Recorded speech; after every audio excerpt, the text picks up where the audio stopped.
నమస్కారం. Please do subscribe AP power news. 10,000 లీటర్ల మద్యం తొక్కించేశారు.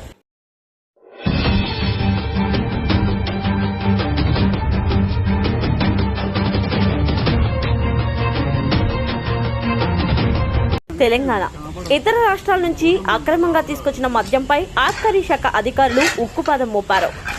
1.83 కోట్ల విలువైన 10,222 లీటర్ల మద్యాన్ని స్వాధీనం చేసుకున్నారు. ఆయా బాటిళ్లను హైదరాబాద్ రాజేందర్ నగర్లోని ఖాళీ స్థలంలో పెట్టి రోడ్డు రోలర్తో ధ్వంసం చేయించారు. ఇతర రాష్ట్రాల నుంచి మద్యం తీసుకువచ్చేందుకు అనుమతి ఉండాలని, అక్రమంగా తీసుకొచ్చే వారిపై కఠిన చర్యలు తీసుకుంటామని అధికారులు హెచ్చరించారు.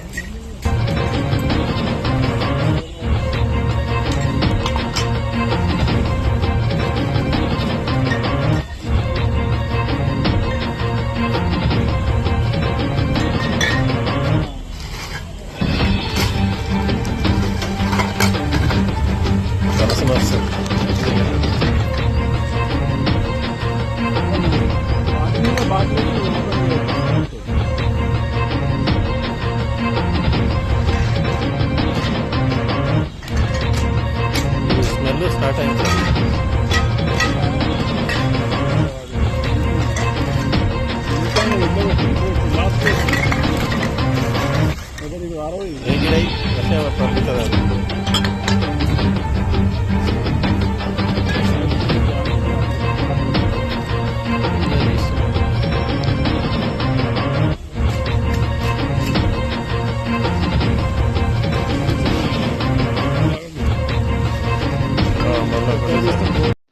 Please subscribe our channel AP Power News.